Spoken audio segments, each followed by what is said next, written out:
I thought I'd seen every kind of betrayal a man could invent, until I found the lubricant. I remember the way the sunlight hit the windshield that morning, slicing through the dust like a blade. It was such a small thing.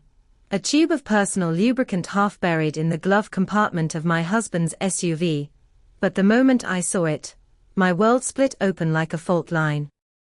For a second, I just stared at it, my reflection trembling in the silver cap. This can't be what I think it is, I told myself. 40 years of marriage teach you to rationalize, to smooth over cracks before they swallow you whole. But then I saw the dried residue on the rim, the faint smell of skin and perfume that wasn't mine. And that was when something inside me, something old, quiet, and obedient, finally snapped. I didn't scream. I didn't cry. I simply replaced the tube with a near-identical one I'd found in Julian's workshop, a small container of industrial-strength superglue. I worked like a surgeon, calm, precise, detached. When I slid the glove compartment shut, I realized my hands weren't trembling. My heart, however, was pounding hard enough to crack ribs. I didn't know it yet, but that single act of revenge would end with our neighbors calling the fire department in the middle of the night. The silence in our house had become its own living thing. It followed me everywhere, heavy and suffocating, like fog that never lifted. The old clock on the wall, my late mother's wedding gift, ticked with cruel precision, each beat reminding me how much of my life I'd spent waiting for Julian to come home, to tell me the truth, to see me. That evening, he came back from yet another business dinner.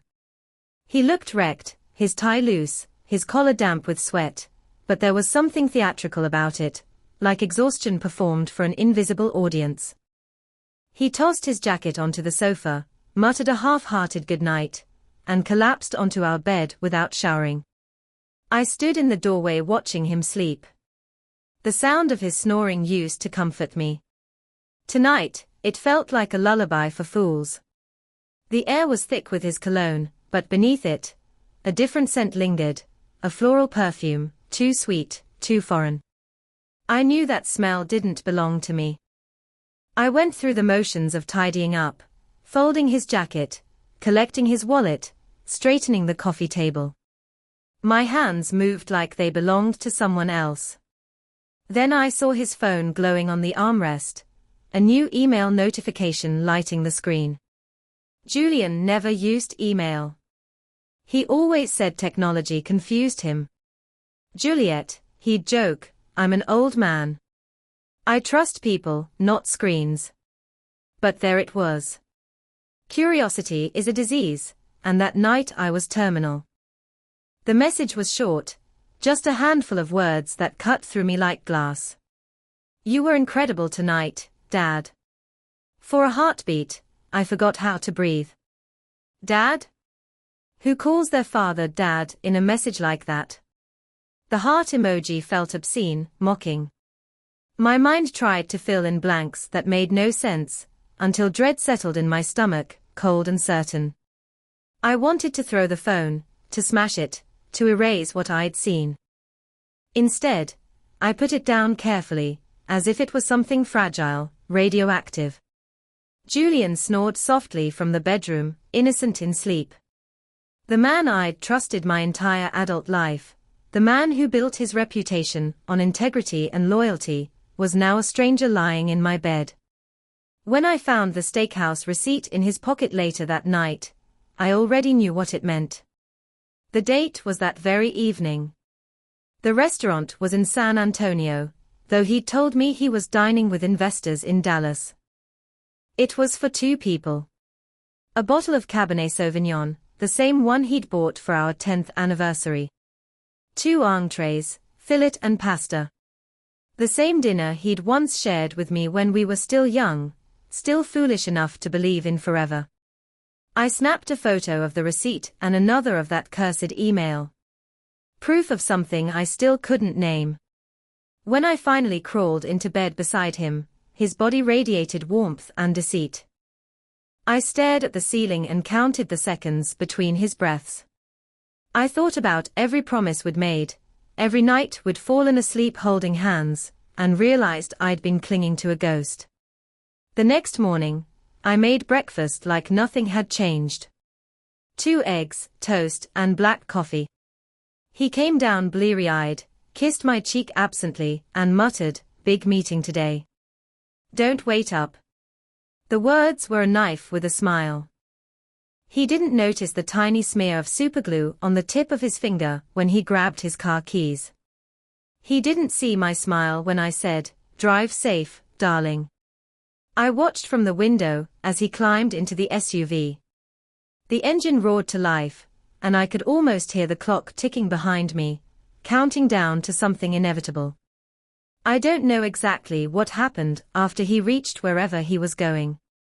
But around 8 that night, the neighbors called in a panic. They'd heard shouts, banging, then laughter that turned to screaming. When the fire truck pulled up, all I could do was stand on the porch and pretend to be confused. They said there'd been an accident, that someone had to be pried free from a car seat using industrial solvents. I nodded sympathetically, hiding the tremor in my hands. "Oh dear," I whispered. "Was anyone hurt?" They told me he'd be fine. Just a little, stuck. That night, after the sirens faded and the house fell silent again, I sat at the kitchen table under the harsh white light, and stared at my reflection in the dark window. The woman who looked back at me wasn't the same one who'd baked pies, and kissed her husband goodbye for 40 years. She was colder now. Sharper. But under the anger, there was grief, a grief so deep it had no name.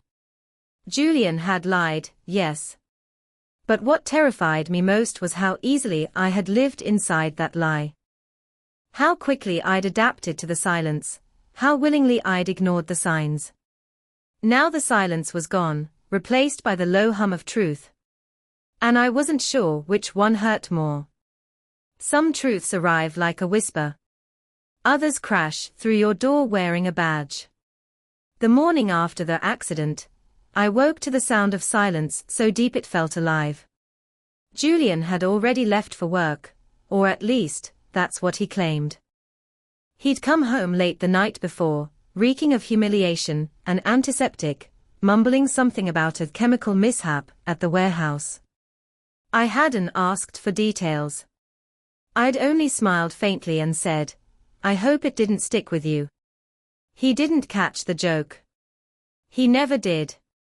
But the satisfaction of revenge was fleeting. Because under it all, beneath the calm smile and the perfect breakfast I'd prepared, something inside me was trembling. Not from guilt, but from fear. Fear of what else I didn't know. Fear that this was just the beginning of something far uglier. I needed proof. Not just for myself, but for the part of me that still wanted to believe I wasn't insane. That the man I'd shared a bed with for 40 years really had become a stranger.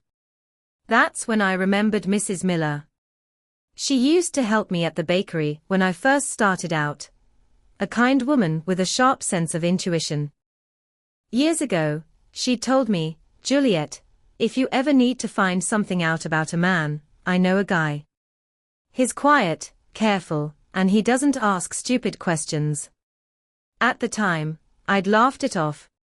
Now, I scrolled through my phone with shaking fingers, searching for her number. When she answered, her voice was warm, but I heard the worry in it before I said a single word. "Juliet. Is everything all right?" "I need that man's number, Margaret," I said quietly. "The one who finds things." There was a pause. "Thomas." "Yes." Another pause. Longer this time. "Oh, honey, did Julian?" I couldn't finish her sentence. The words were too heavy. "I just need to know the truth." Within an hour, I had a text from an unknown number. "Mrs. Roberts, I was informed you need assistance. I'm available at noon. Café Valencia. I'll recognize you." Café Valencia used to be one of my favorite spots, a cozy place with wood tables, faded yellow walls, and the smell of cinnamon baked into the floorboards. But that day, the air felt colder, the sunlight harsher. I sat in the back corner, invisible. Thomas arrived exactly on time. A man in his 50s, maybe older, wearing a light blue shirt and a calm expression that felt almost priestly. His eyes were steady, searching, but not cruel. "Mrs. Roberts," he said, sliding into the seat opposite mine. "You don't have to say much. Just tell me what you need." I pulled out a small flash drive from my purse, the photos I'd taken of the steakhouse receipt, the email, the lubricant, the napkins that still smelled faintly of that floral perfume. My hands shook as I handed it to him. "I think my husband is cheating on me," I whispered. "But I need to know who she is."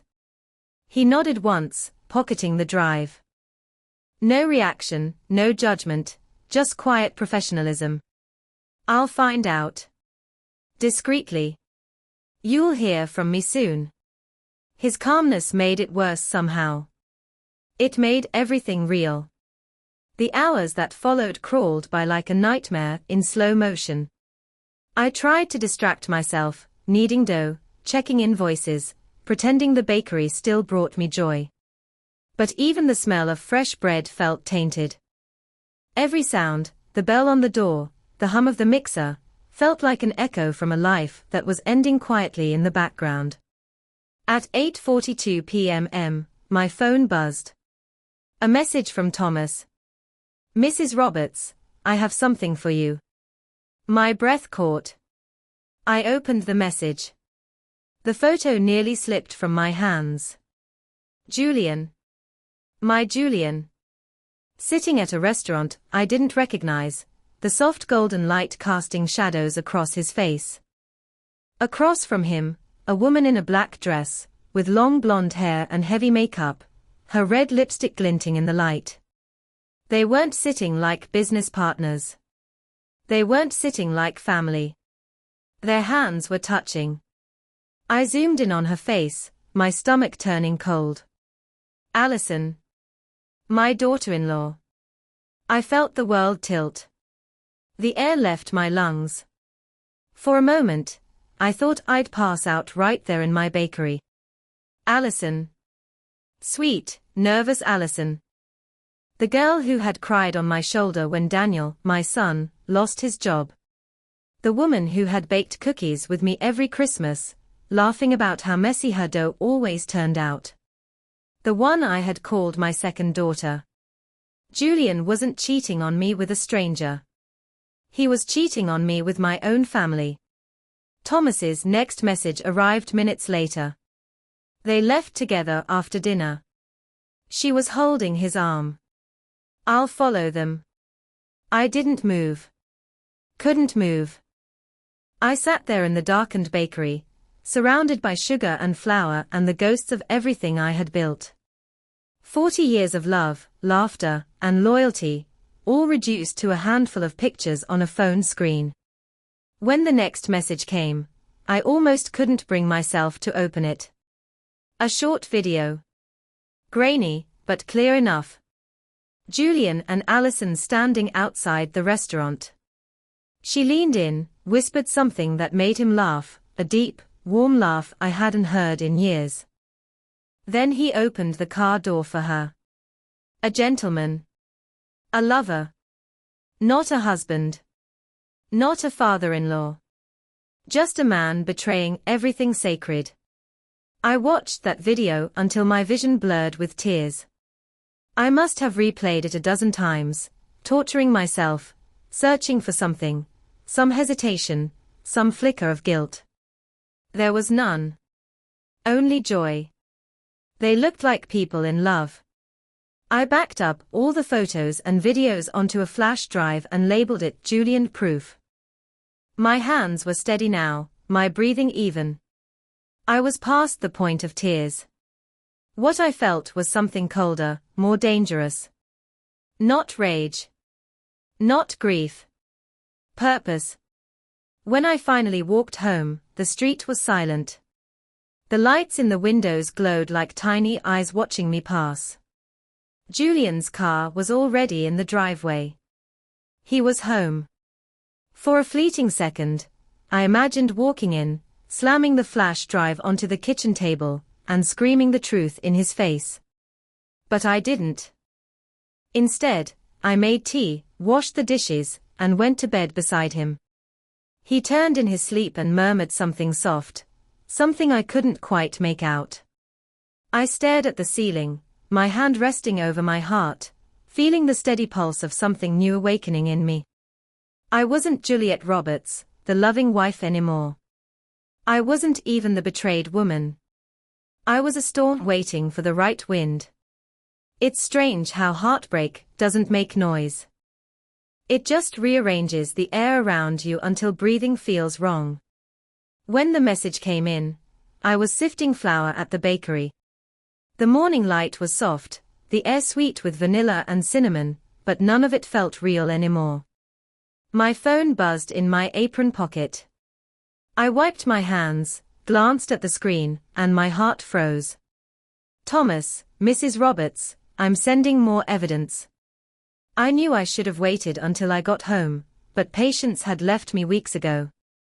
I opened the message right there, beside trays of cooling pastries. The first photo showed Julian leaving a law office near the main plaza. Standing beside him, in her beige dress and dark sunglasses, was Allison. She looked casual, polished, confident. Their bodies were close, too close. Not the safe distance of family, but the intimate orbit of lovers. My throat tightened. I scrolled again. The next photo nearly made me drop the phone. A 4-star hotel, golden letters on glass, gleaming under the morning sun. Julian and Allison stood by the door. He was smiling, reaching for her waist.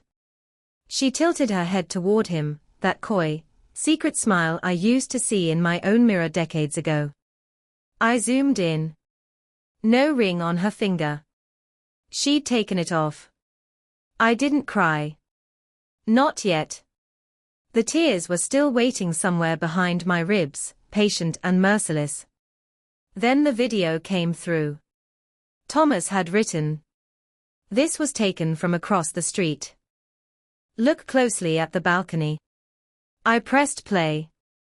The camera shook slightly, but the image was clear enough to steal the air from my lungs. 3rd floor. White curtains, soft wind, late afternoon sunlight. Julian was standing on the balcony, wearing his favorite gray shirt. His arm was around Allison's waist. She leaned against him, her head on his shoulder. And then, it happened. A kiss. Quick. Familiar. Easy. Not stolen or hesitant. Practiced. Rehearsed. The kind of kiss two people share when they've already crossed every line that mattered. I watched it again. And again. Each replay felt like peeling skin off a wound that would never close. That was the moment my hope finally died. I sat there, motionless, as the bakery doorbell chimed and customers came and went.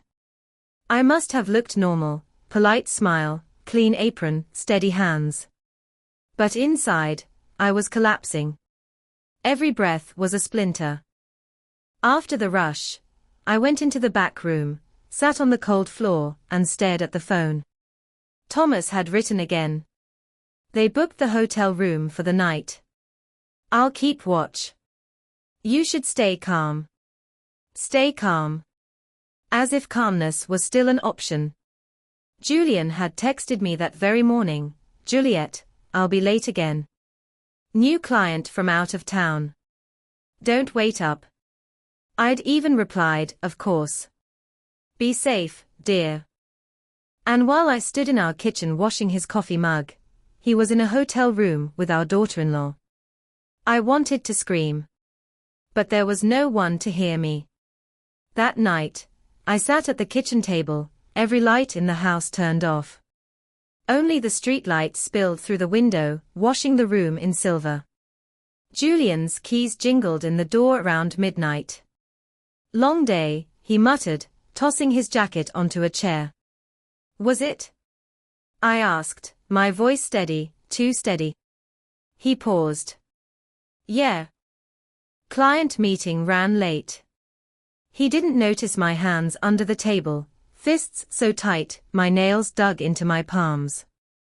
Get some sleep, I said softly. You look tired. He smiled faintly, kissed my forehead like a husband who deserved affection, and stumbled toward the bedroom. I waited until I heard the familiar rhythm of his snores.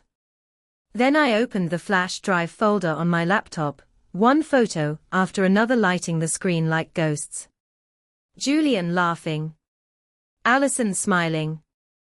Their bodies too close, their faces too open. The betrayal looked almost beautiful under good lighting. At 2 a.m., another message arrived from Thomas. I recorded their conversation when they left the hotel. You'll want to hear this. I hesitated. My finger hovered over the play button. Then, finally, I pressed it. Allison's voice came first, higher, playful, soaked in confidence. Dad, hurry up with that fake contract. I want that chain of stores.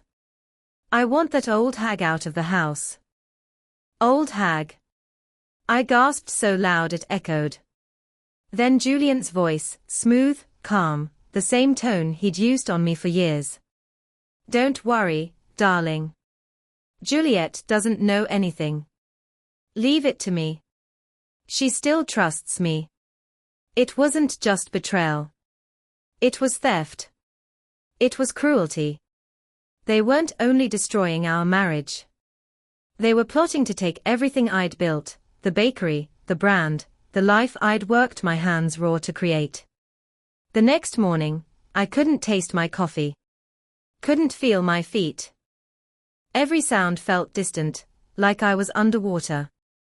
Thomas sent one more photo. Julian and Allison again, sitting in his car, papers spread across the dashboard. She held a red pen, circling something. He was smiling. Thomas's text followed. They are working on the transfer documents. I'll trace the notary's office today. I zoomed in on the photo until the letters blurred. My name was probably printed somewhere on those pages. My name on property deeds, business licenses, contracts. They were erasing me on paper before I could even vanish in person. Around noon, Mrs. Peterson, one of my regular customers, walked in with her usual bright smile. Juliet, honey, your bakery's been booming lately. I saw your new store on Main Street. Oh, I'm so proud of you. Her words hit like bullets in slow motion. Booming. Proud. Growing. All the things Allison and Julian wanted to steal. I forced a smile, wiping my flour-dusted hands on my apron. Thank you, Mrs. Peterson. You're too kind. She patted my shoulder. I always tell my friends, Juliet's success is what hard work looks like. You're an inspiration. I swallowed hard. Inspiration. If she only knew the truth. That my life was now an ugly secret hidden behind clean counters and frosted cupcakes. When she left, I locked the door early, flipped the sign to closed, and collapsed behind the counter. The smell of sugar and butter should have comforted me. Instead, it made me sick. That evening, I printed everything. Every photo, every screenshot, every transcript. The sound of the printer filled the empty room like the ticking of a bomb. I slid the papers into a thick envelope, labeled it in case of lies, and tucked it deep into my dresser under old family photos. Then I sat on the edge of the bed, staring at Julian's pillow, remembering all the years I believed his stories, his tired smiles, his fake exhaustion. I whispered into the dark. Do you still think I trust you, Julian? The silence didn't answer. But somewhere deep inside me, something shifted. I was no longer the woman being lied to. I was the woman keeping score. Revenge doesn't come like lightning. It grows quietly, like mold under wallpaper, until one day, the whole house smells of it.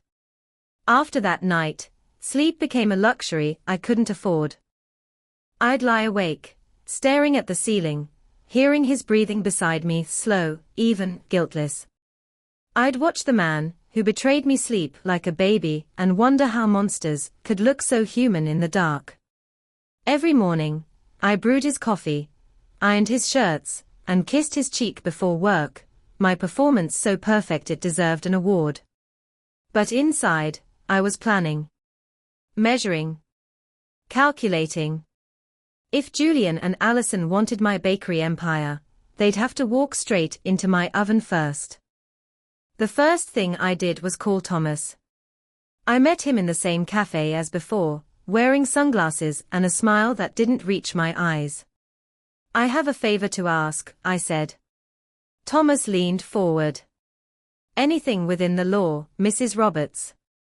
I smiled faintly. "Let's just say, near the law." He raised an eyebrow, but didn't argue. I slid a folder across the table, my original business documents, the ownership papers, everything with my name and signature. "I want to change the controlling interest." Quietly. "Before they can transfer anything." Thomas nodded slowly, understanding. "You're protecting yourself." "No," I corrected, my voice steady. "I'm protecting what's mine." Within a week, everything I owned was temporarily moved under my maiden name, Juliet Henson. The bakery, the brand, the accounts. All legal. All invisible to Julian. Then I waited. Julian began spending more nights, working late.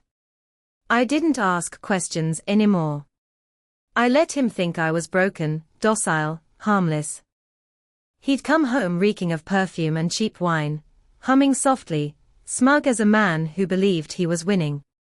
But I watched everything, the texts he hid, the calls he took outside, the way his lies grew bolder. It was almost funny.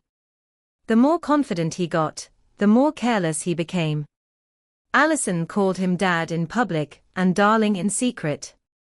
They thought they were invisible. But I had Thomas. And Thomas had cameras.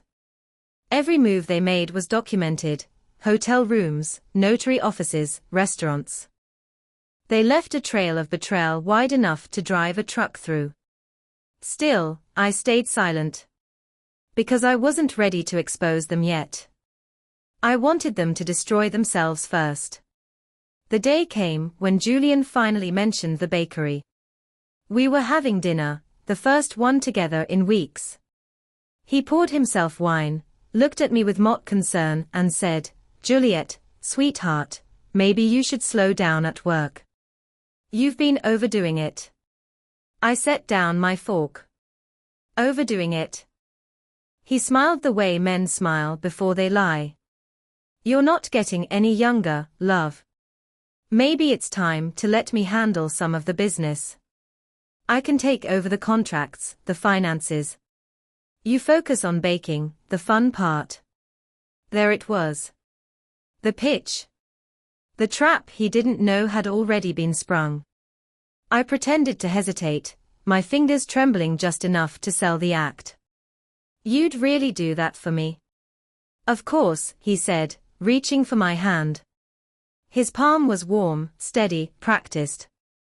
"I just want what's best for us." For the first time in months, I smiled, genuinely, though not for the reason he thought.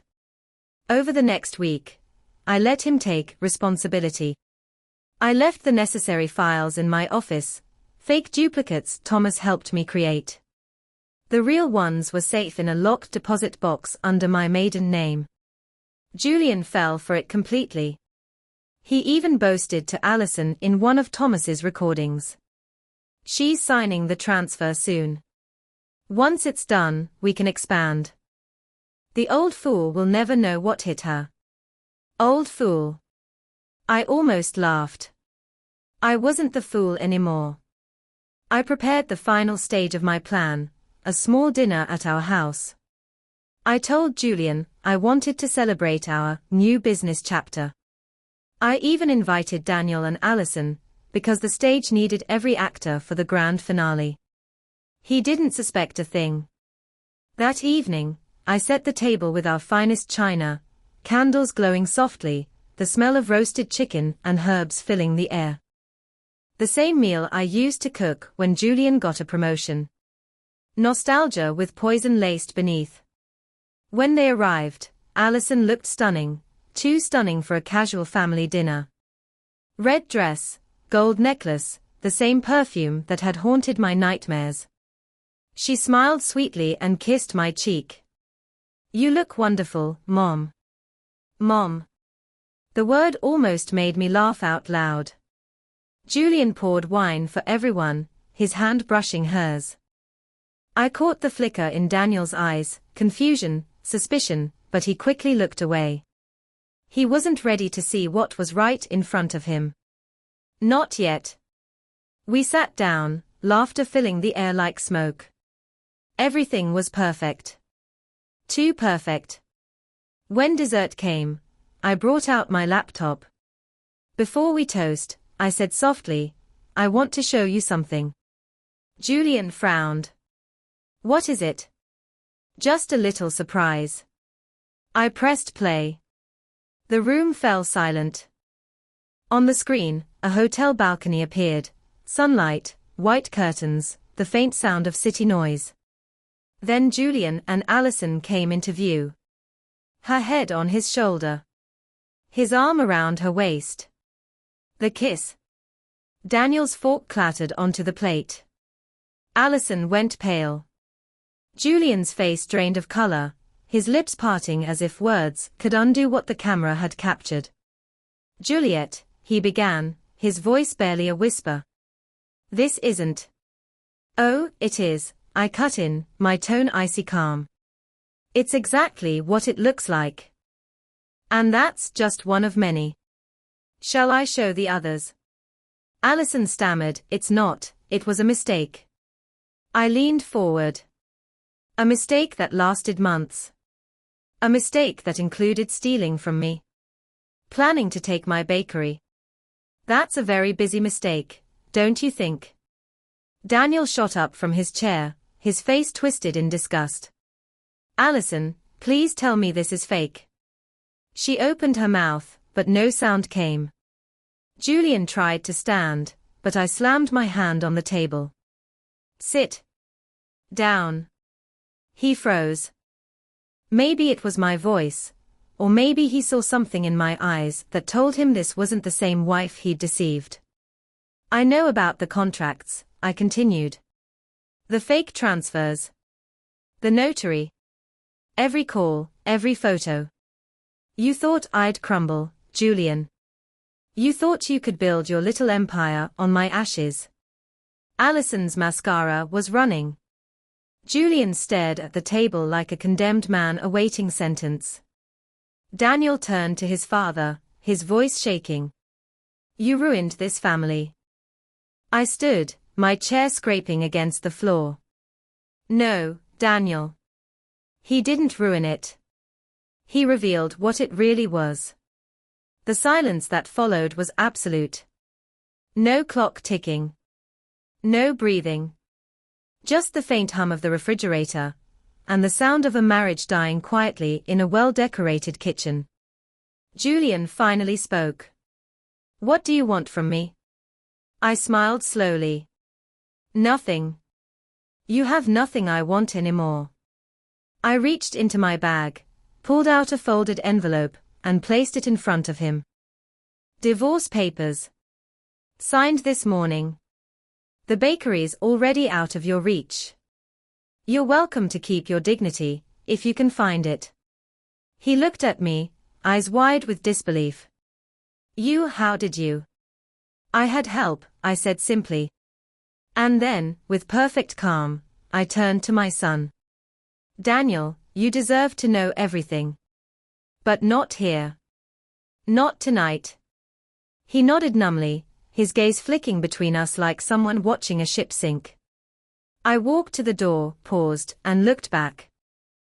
Oh, and Julian, I added softly, don't bother trying to contact Allison again. I already sent everything to her employer. And to yours. By the next morning, the whole neighborhood knew. Not because I told them, but because sirens always draw attention. Julian had tried to drive off in a panic after I left that night. His precious SUV refused to start. The engine caught fire from the damaged wiring, a leftover consequence of his earlier accident. Our neighbors called the fire department again. As I watched the flames from my porch, I realized something profound. Sometimes, karma doesn't need your help. It just needs time. When a house burns down, people look at the fire. But what truly matters are the ashes, because that's where the truth hides. The morning after the dinner, I woke to a sound I hadn't heard in months. Silence. No shuffling feet. No clinking of coffee cups. No smell of his aftershave drifting through the hallway. Just the hollow stillness of a house that no longer had a secret to keep. Julian was gone. The divorce papers were missing from the table, but I didn't care. I'd already filed copies with my lawyer. I lay there for a moment, staring at the ceiling, my body heavy, but my mind eerily clear. It was over. Or at least, the part of me that still belonged to him was. By noon, the phone wouldn't stop ringing. Friends, relatives, employees, all asking questions they didn't really want the answers to. Juliet, is it true? Was Allison? Yes. With Julian? Yes. The silence that always followed was the same, sharp, awkward, embarrassed. Like they were afraid betrayal was contagious. I spent the day in my bakery, working with my hands until they ached. The rhythm of kneading dough kept me sane, but every few minutes, a wave of disbelief would crash over me. Allison. My daughter-in-law. Julian. My husband. Together. It still felt impossible. Like a story whispered in the wrong house, meant for someone else's tragedy. That afternoon, Daniel came to see me. He didn't call first, just walked in, pale and shaking, his eyes bloodshot. Mom, he said hoarsely. Tell me it's not true. I wiped my hands on my apron, not because they were dirty, but because I needed something to do with them. I wish I could. He sank into a chair, head in his hands. For a long time, neither of us spoke. The smell of fresh bread filled the air, cruelly comforting. When did you find out? He asked finally. About a month ago. And you didn't tell me. His voice cracked like something breaking in half. You weren't ready to hear it, I said softly. You wouldn't have believed me. He looked up at me, pain and confusion mixing on his face. She told me she was unhappy, that you were cold to her. That you didn't think she belonged in this family. I laughed bitterly. She was right about one thing. She doesn't belong in this family. He stood and paced the room. How could he do this to you? To me? I wanted to comfort him. I wanted to say something wise and maternal. But all I could manage was, your father's been lying for so long, he doesn't know how to stop. Daniel clenched his fists. I confronted Allison this morning. She admitted it. She said it was just an emotional connection. Emotional, I repeated, the word tasting like poison. That's what people say when they want to soften the cruelty of what they've done. He nodded, tears filling his eyes. I threw her out. She's gone. The part of me that still had empathy hurt for him. He didn't deserve this. None of it. But another part, the colder, harder part, felt a strange satisfaction. Justice had started its slow, inevitable work. 3 days later, the story hit the local news. Prominent businessman and daughter-in-law caught in scandalous affair. The article used words like inappropriate relationship and conflict of interest. They were being kind. The photo at the top was one of Thomas's. Julian and Alison walking out of the hotel, hands brushing. Her head tilted, his mouth curved in that arrogant half-smile I used to love. It spread fast, shared, whispered, dissected. Within a week, Julian's company suspended him pending internal review. Alison lost her position at the marketing firm. For the first time in 40 years, my name wasn't attached to his. And it felt glorious. He showed up at the bakery a week later. I was in the back, frosting cupcakes, when I heard the bell. My assistant whispered, "Mrs. Roberts, he's here." I didn't look up. "Tell him I'm busy." But he walked in anyway. Julian. Older somehow. The confidence gone, replaced with a desperate weariness. His once pristine shirt was wrinkled, his hair messy, his eyes hollow. "Juliet," he began, his voice soft, almost pleading. "Don't," I said sharply. "Don't use that tone with me. You lost that right." He hesitated. I made a mistake. I let out a short, humorless laugh. "Which one? The affair? The fraud? The lies? You'll have to be more specific." He stepped closer, hands trembling slightly. "I know I can't fix this. But I need you to understand. I never meant to hurt you." "Julian," I said quietly, "that's the problem. You never meant to hurt anyone. You just did.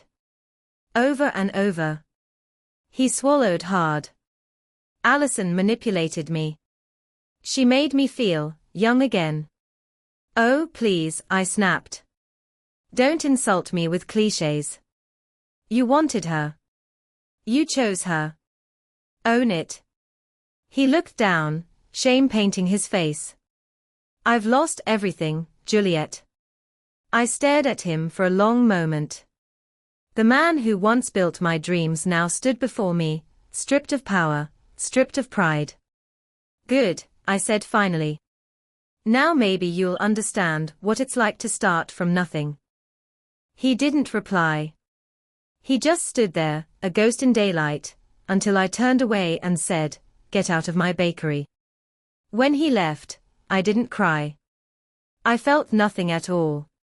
That night, I sat alone on the porch, sipping tea while the crickets sang. The air smelled like rain and cinnamon. Somewhere down the street, laughter spilled from an open window. I thought about Alison, probably hiding somewhere, blaming everyone but herself.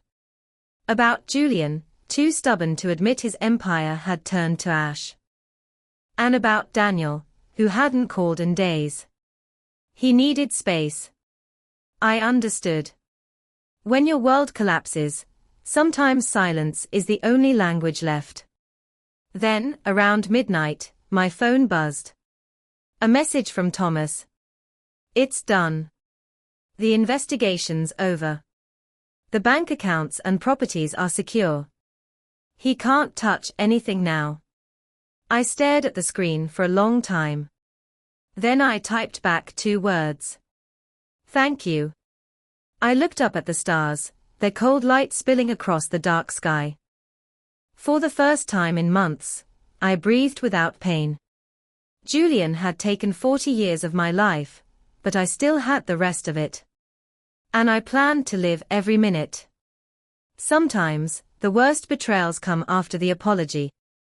Because that's when you realize they never meant the words, they just feared the silence that followed them. It's strange how life goes on after it ends. The bakery reopened. Customers returned. The smell of coffee and cinnamon filled the air again, like the universe pretending nothing had happened. But inside, I was different. I wasn't just a woman who'd been betrayed. I was someone reborn in the ashes of her old life. I stopped wearing my wedding ring. Stopped waiting for apologies that would never come. I smiled at strangers, learned to sleep again, and even started humming while kneading dough, the way I used to before love turned into survival. For the first time in decades, the silence in my house wasn't lonely. It was peaceful. Then one morning, about 6 months after the scandal, I got a letter. No return address. Just my name written in Julian's familiar handwriting, steady, proud, too neat for its own honesty. For a moment, I considered throwing it straight into the trash. But curiosity is a cruel thing. I opened it. Juliet. I know I have no right to ask for anything from you. But I wanted you to know I've left Charlotte. I'm moving to Atlanta for work. It's not much, but it's something. I don't expect forgiveness, but I want you to remember that once, before I ruined everything, we were happy. I still dream about those mornings when you laughed in your sleep. I'm sorry for everything. Julian. No excuses. No blame. Just a goodbye written in blue ink that trembled at the edges. I folded it back into the envelope and stared out the window. The sunlight fell across the counter where he used to sit, pretending to read while I baked. I thought about all those mornings, the small, ordinary ones that built our life before deceit tore it apart. For the first time, I didn't feel hate. Just a strange, quiet sadness for the woman I used to be and the man he pretended to be. Maybe forgiveness wasn't for him. Maybe it was for me. Weeks passed. Then, one evening as I was closing up the bakery, Daniel came by.